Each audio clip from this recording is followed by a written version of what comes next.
Amazing how somebody can put you in a bad mood just like that, you know. So stupid.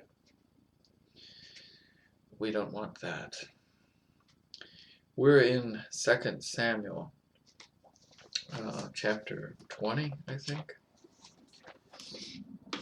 And if I can open my Bible, it's pretty sad. 2 Samuel. I completely have the wrong spot here.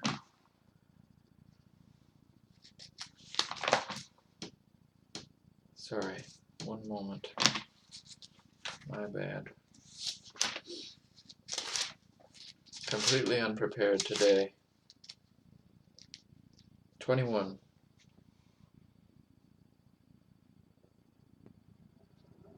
Right, we just left off with another potential civil war with Sheba, son of Bikri. So now we're getting into chapter 21 with the famine and why that famine occurred. It's a very controversial, interesting topic. So let's begin in prayer from Matthew chapter 6, verse 9. After this manner, therefore, pray ye, Our Father, which art in heaven, hallowed be thy name. Thy kingdom come, thy will be done, in earth as it is in heaven. Give us this day our daily bread, and forgive us our debts, as we forgive our debtors. And lead us not into temptation, but deliver us from evil. For thine is the kingdom, and the power, and the glory, forever. Amen. Amen. Okay, Matthew chapter, I'm sorry, not Matthew's. 2 Samuel chapter 21. The 3 years of famine. Verse 1. Then there was a famine in the days of David 3 years, year after year. And David inquired of the Lord. And the Lord answered, It is for Saul, and for his bloody house, because he slew the Gibeonites. Now I think the Gibeonites were the group of people that tricked the Israelites in Joshua and got their protection. You know, the Gibeonites were smart enough to know that the Israelites were coming in and were going to wipe all them out. They'd seen what happened to Jericho and some of the other, like the areas across the Jordan, right, that got taken over by Manasseh and Gad and Reuben, right? Those areas, those got wiped out just like that, you know. So they had heard about those battles. They had heard about a lot of the battles, probably their conflict with the Amalekites. They had heard about that. And of course, what happened at Jericho.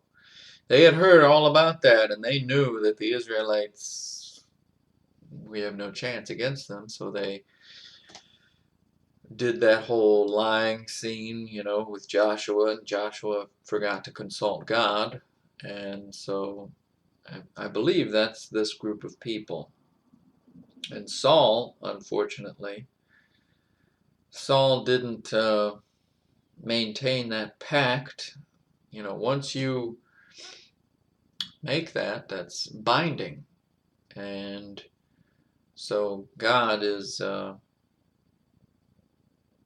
don't know why God would wait this long to take care of this. There's a lot to discuss with this. I don't know if maybe it's a period of time or I don't know.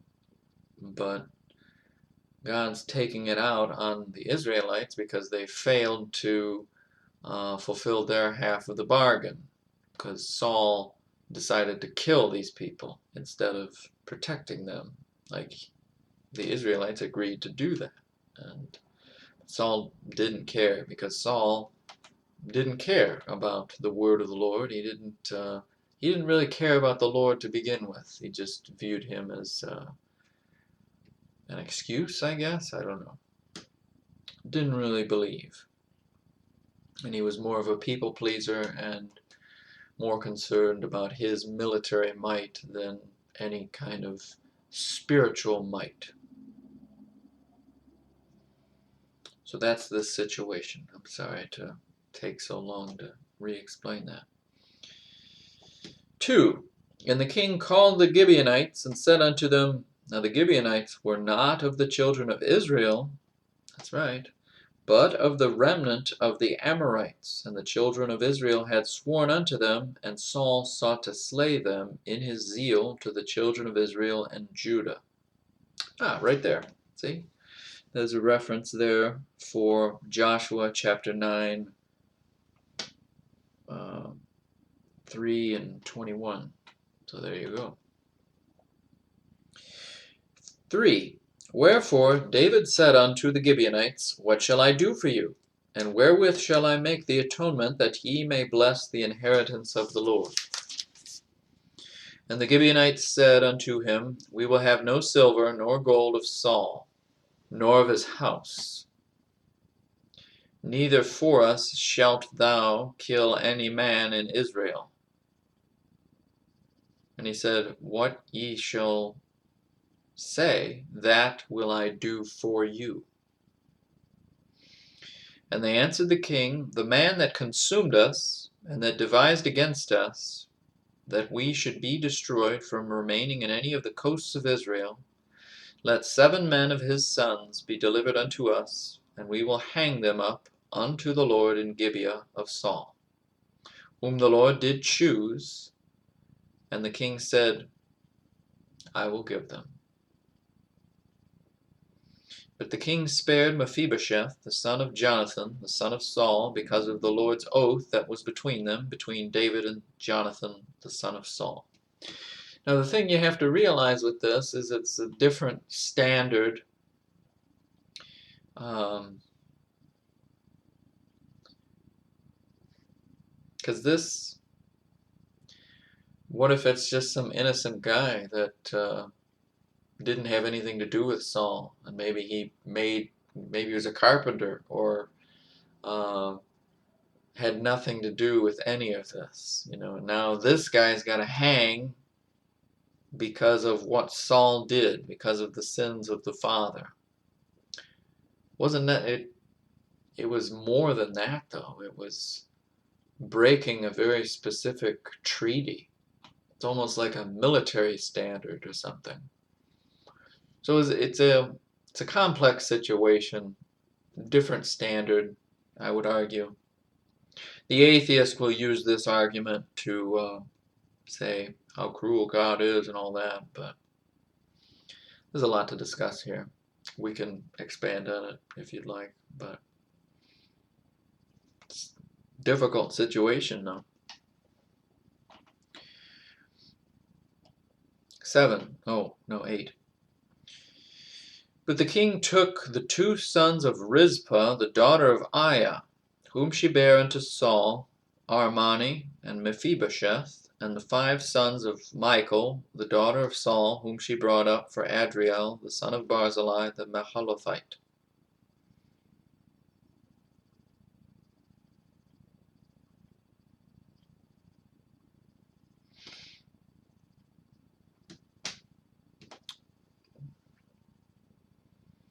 See, and now there's another thing against Michal there. Look at that. That's sad. 9. And he delivered them into the hands of the Gibeonites, and they hanged them in the hill before the Lord, and they fell all 7 together, and were put to death in the days of harvest, in the first days in the beginning of barley harvest. And Rizpah, the daughter of Aiah, took sackcloth and spread it for her upon the rock from the beginning of harvest until water dropped upon them out of heaven, and suffered neither the birds of the air to rest on them by day, nor the beasts of the field by night. And it was told David what Rizpah, the daughter of Aiah, the concubine of Saul, had done. And David went and took the bones of Saul and the bones of Jonathan his son from the men of Jabesh Gilead, which had stolen them from the street of Bethshan, where the Philistines had hanged them, when the Philistines had slain Saul in Gilboa. And he brought up from thence the bones of Saul and the bones of Jonathan his son, and they gathered the bones of them that were hanged. And the bones of Saul and Jonathan his son buried they in the country of Benjamin in Zelah, in the sepulchre of Kish his father, and they performed all that the king commanded. And after that God was entreated for the land. A war with the Philistines. 15. Moreover, the Philistines had yet war again with Israel. And David went down and his servants with him and fought against the Philistines, and David waxed faint. See, David's getting old. Think about that. He's got to be in his 70s now.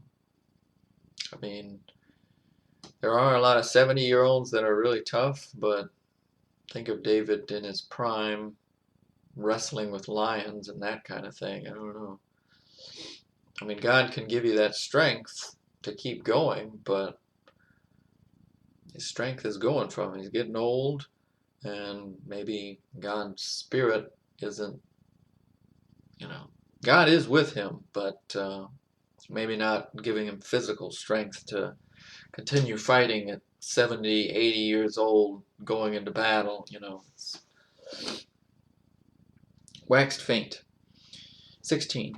And Ishbi-benob, which was of the sons of the giant, the weight of whose spear weighed 300 shekels of brass in weight, he being girded with a new sword, thought to have slain David. But Abishai the son of Zeruiah succored him, and smote the Philistine, and killed him. Then the men of David sware unto him, saying, Thou shalt go no more out with us to battle, that thou quench not the light of Israel. And it came to pass after this, that there was again a battle with the Philistines at Gob. Then Sibbecai the Hushathite slew Saph, which was of the sons of the giants. Notice this, that these sons of giants keep reappearing, and they're associated with the Philistine line. I'm just saying. 19. 19. And there was again a battle in Gob with the Philistines, where Elhanan, the son of Jer-ogarim, a Bethlehemite, slew the brother of Goliath the Gittite, the staff of whose spear was like a weaver's beam. And there is yet a battle in Gath, where was a man of great stature, that had on every hand 6 fingers, and on every foot 6 toes, 24 in number. And he also was born to the giants.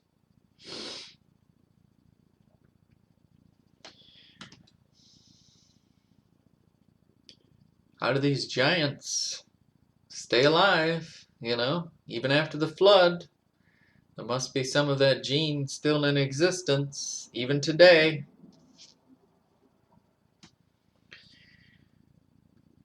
And God doesn't want that to exist, because it's not part of his creation. I'm not talking about like my cousin who's he's almost 7 feet. Now, I don't consider him of the line of giants. He's a very sweet, funny guy. And I know he believes in God. But some people, though, you gotta wonder on that, if there's some association with that. But I don't know. 21. And when he defied Israel, Jonathan, the son of Shemaiah, the brother of David, slew him. These 4 were born to the giant in Gath, and fell by the hand of David, and by the hand of his servants. Philistine, Palestinian. Why does the giant gene remain there? It's in Palestinian you could substitute in the argument today about all of that with Israel, how they feel they're entitled to some part of the land. Actually, Israel is actually entitled to all the land around them in truth of what God actually promised them, and yet the Philistine today, or the Palestinian today, will argue that we deserve this, we deserve that. But, yeah. I don't think so. I'm going to read the next chapter. Chapter 22, David's Song of Deliverance. This should be good. Verse 1. And David spake unto the Lord the words of this song in the day that the Lord had delivered him out of the hand of all his enemies, and out of the hand of Saul. And he said, The Lord is my rock and my fortress, and my deliverer, the God of my rock. In him will I trust. He is my shield, and the horn of my salvation, my high tower and my refuge, my Saviour, thou savest me from violence.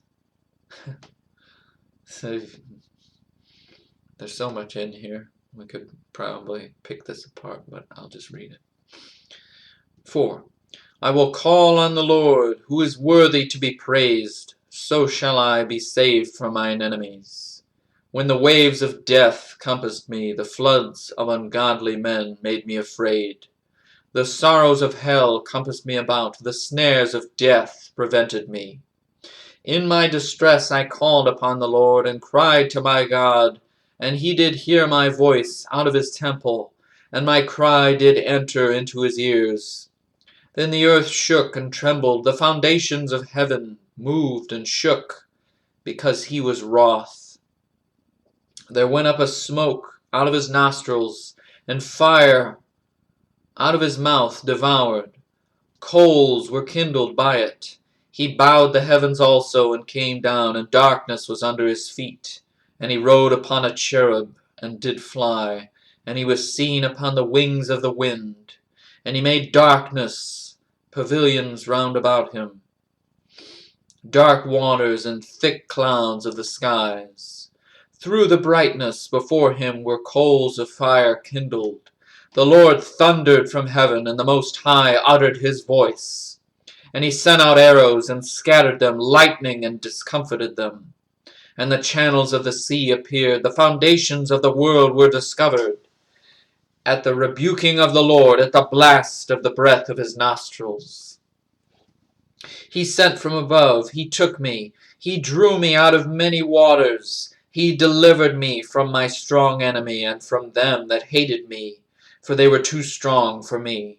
They prevented me in the day of my calamity, but the Lord was my stay. He brought me forth also into a large place. He delivered me, because he delighted in me. The Lord rewarded me according to my righteousness. According to the cleanness of my hands hath he recompensed me. For I have kept the ways of the Lord, and have not wickedly departed from my God. For all his judgments were before me, and as for his statutes, I did not depart from them. I was also upright before him, and have kept myself from mine iniquity. Therefore the Lord hath recompensed me according to my righteousness, according to my cleanness in his eyesight. In his eyesight. Notice that. With the merciful thou wilt show thyself merciful, and with the upright man thou wilt show thyself upright. With the pure thou wilt show thyself pure, and with the froward thou wilt show thyself unsavory. And the afflicted people thou wilt save, but thine eyes are upon the haughty, that thou mayest bring them down. For thou art my lamp, O Lord, and the Lord will lighten my darkness. For by thee I have run through a troop, by my God have I leapt over a wall. As for God, his way is perfect. The word of the Lord is tried. He is a buckler to all them that trust in him. For who is God save the Lord, and who is a rock save our God? God is my strength and power, and he maketh my way perfect. He maketh my feet like hinds' feet, and setteth me upon my high places. He teacheth my hands to war, so that a bow of steel is broken by mine arms. Thou hast also given me the shield of thy salvation, and thy gentleness hath made me great. Thou hast enlarged my steps under me, so that my feet did not slip. I have pursued mine enemies and destroyed them, and turned not again until I had consumed them. And I have consumed them, and wounded them, that they could not arise. Yea, they are fallen under my feet. For thou hast girded me with strength to battle. Them that rose up against me hast thou subdued under me. Thou hast also given me the necks of mine enemies, that I might destroy them that hate me. They looked, but there was none to save, even unto the Lord, but he answered them not. Then did I beat them as small as the dust of the earth. I did stamp them as the mire of the street, and did spread them abroad. Thou also hast delivered me from the strivings of my people. Thou hast kept me to be head of the heathen. A people which I knew not shall serve me. Strangers shall submit themselves unto me. As soon as they hear, they shall be obedient unto me. Strangers shall fade away, and they shall be afraid out of their close places. The Lord liveth, and blessed be my rock, and exalted be the God of the rock of my salvation. It is God that avengeth me, and that bringeth down the people under me, and that bringeth me forth from mine enemies. Thou also hast lifted me up on high above them that rose up against me. Thou hast delivered me from the violent man. The violent man, yeah. Therefore I will give thanks unto thee, O Lord, among the heathen, and I will sing praises unto thy name. He is the tower of salvation for his king, and showeth mercy to his anointed, unto David, and to his seed forevermore.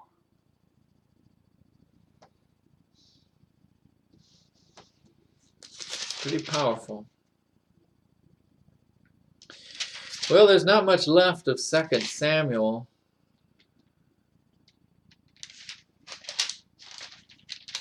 I better just finish it.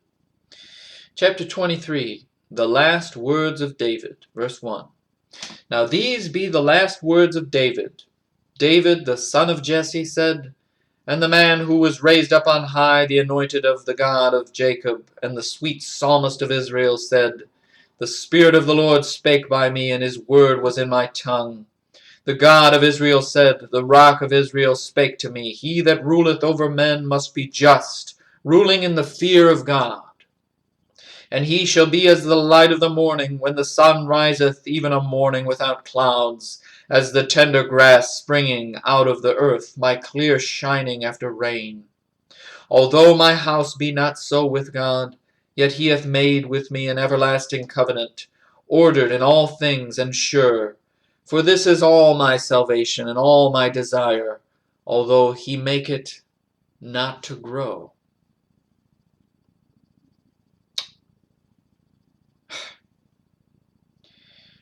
Those two verses there that's magnificent. The last words of David.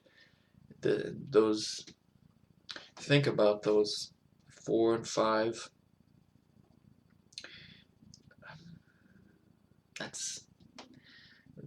Those are very key discussion points that you could have with a lot of people today. 6. But the sons of Belial shall be all of them as thorns thrust away, because they cannot be taken with hands. That again. But the man that shall touch them must be fenced with iron and the staff of a spear, and they shall be utterly burned with fire in the same place. David's mighty men. 8. These be the names of the mighty men with whom David had. The Tachmonite that sat in the seat, chief among the captains. The same was Adino the Eznite. He lift up his spear against 800, whom he slew at one time. And after him was Eleazar, the son of Dodo, the Ahohite, one of the 3 mighty men with David, when they defied the Philistines that were there gathered together to battle, and the men of Israel were gone away. He arose and smote the Philistines until his hand was weary, and his hand clave unto the sword, and the Lord wrought a great victory that day. And the people returned after him only to spoil.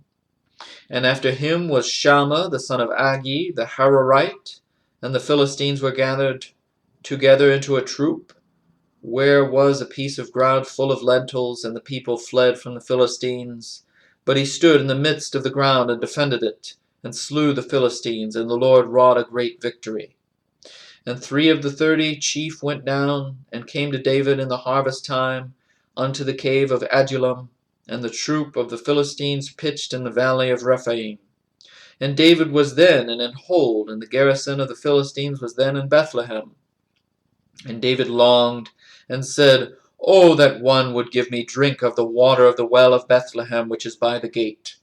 And the 3 mighty men brake through the host of the Philistines, and drew water out of the well of Bethlehem, that was by the gate, and took it, and brought it to David. Nevertheless he would not drink thereof, but poured it out unto the Lord.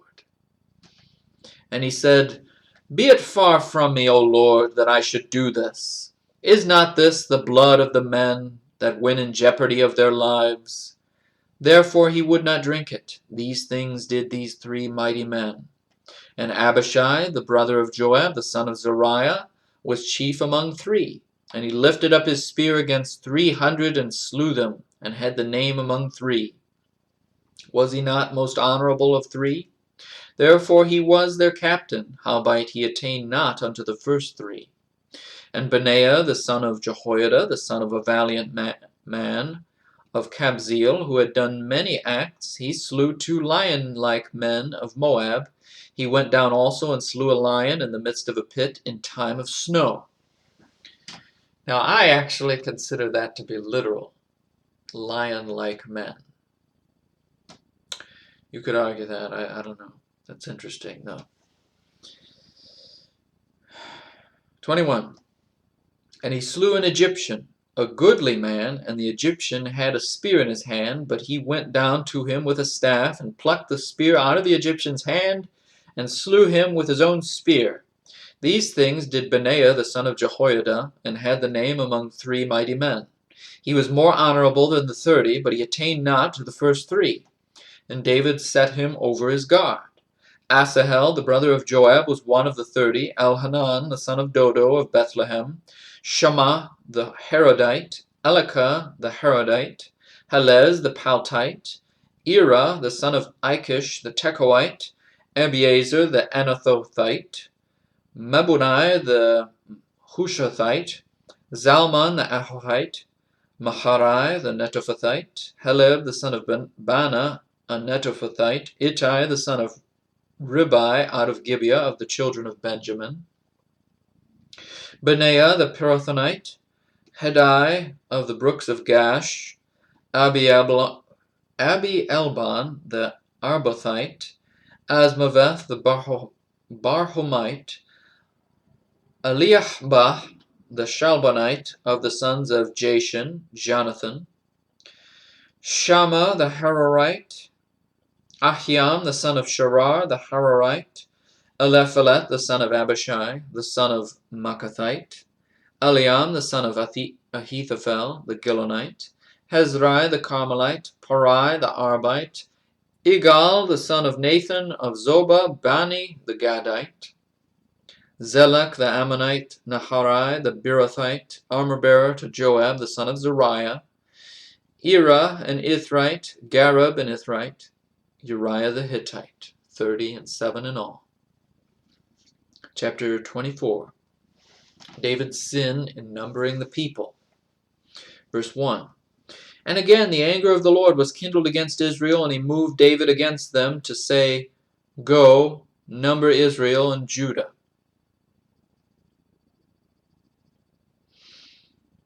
For the king said to Joab, the captain of the host which was with him, Go now through all the tribes of Israel, from Dan even to Beersheba, and number ye the people, that I may know the number of the people. Just to let you know, the reference at the beginning of this chapter is 1 Chronicles chapter 21, 1 through 6. And I think we get a little more detail into exactly what was going on here in the 1 Chronicles reference. Because, see, it's kind of ambiguous how that's written there. He moved David against them. I think the 1 Chronicles reference, I think, says specifically that Satan influenced David to do that. You know, he's getting older, and he makes this mistake. And so, just FYI on that. 3. And Joab said unto the king, Now the Lord thy God add unto the people how many soever they be, 100-fold, and that the eyes of my lord the king may see it. But why doth my lord the king delight in this thing? Notwithstanding, the king's word prevailed against Joab, and against the captains of the host. And Joab and the captains of the host went out from the presence of the king to number the people of Israel. And they passed over Jordan, and pitched in Aroer on the right side of the city that lieth in the midst of the river of Gad, and toward Jazer. Then they came to Gilead, and to the land of Tahtim Hodshai, and they came to Dan Jan, and about to Zidon, and came to the stronghold of Tyre, and to all the cities of the Hivites and of the Canaanites. And they went out to the south of Judah, even to Beersheba. So when they had gone through all the land, they came to Jerusalem at the end of 9 months and 20 days. And Joab gave up the sum of the number of the people unto the king, and there were in Israel 800,000 valiant men that drew the sword, and the men of Judah were 500,000 men. It's a significant military force. Unfortunately, you see them kill each other in the next books. It's very sad. David's choice of punishment. 10. And David's heart smote him. After that he had numbered the people. See, he knew immediately that he made a mistake. That's the key with that. And David said unto the Lord, I have sinned greatly in that I have done, and now I beseech thee, O Lord, take away the iniquity of thy servant, for I have done very foolishly. For when David was up in the morning, the word of the Lord came unto the prophet Gad, David's seer, saying, Go and say unto David, Thus saith the Lord, I offer thee 3 things. Choose thee one of them, that I may do it unto thee. So Gad came to David, and told him, and said unto him, Shall 7 years of famine come unto thee in thy land? Or wilt thou flee 3 months before thine enemies, while they pursue thee? Or that there be 3 days pestilence in thy land? Now advise, and see what answer I shall return to him that sent me. And David said unto Gad, I am in a great strait. Let us fall now into the hand of the Lord, for his mercies are great, and let me not fall into the hand of man. So the Lord sent a pestilence upon Israel from the morning even to the time appointed, and there died of the people from Dan even to Beersheba 70,000 men. And when the angel stretched out his hand upon Jerusalem to destroy it, the Lord repented him of the evil, and said to the angel that destroyed the people, It is enough. Stay now thine hand. And the angel of the Lord was by the threshing place of Araunah the Jebusite. And David spake unto the Lord when he saw the angel that smote the people, and said, Lo, I have sinned, and I have done wickedly. But these sheep, what have they done? Let thine hand, I pray thee, be against me, and against my father's house. David buys Araunah's threshing floor, erects an altar. Verse 18. And Gad came that day to David, and said unto him, Go up, rear an altar unto the Lord, in the threshing floor of Araunah the Jebusite. And David, according to the saying of Gad, went up as the Lord commanded. And Araunah looked, and saw the king and his servants coming on toward him. And Araunah went out and bowed himself before the king on his face upon the ground. And Araunah said, Wherefore is my lord the king come to his servant? And David said, To buy the threshing floor of thee, to build an altar unto the Lord, that the plague may be stayed from the people. And Araunah said unto David, Let my lord the king take and offer up what seemeth good unto him. Behold, here be oxen for burnt sacrifice, and threshing instruments and other instruments of the oxen for wood. All these things did Araunah as a king give unto the king. And Araunah said unto the king, The Lord thy God accept thee. And the king said unto Araunah, Nay, but I will surely buy it of thee at a price, neither will I offer burnt offerings unto the Lord my God of that which doth cost me nothing. This is important too. A lot of people want to be cheap, or they want to be, I don't know. This is important. So David bought the threshing floor and the oxen for 50 shekels of silver. And David built there an altar unto the Lord, and offered burnt offerings and peace offerings. So the Lord was entreated for the land, and the plague was stayed from Israel. Alright, sorry we went a little late there. But so that's the end of 2 Samuel, and next time we'll move on to 1 Kings. Thank you for listening. Have a blessed day.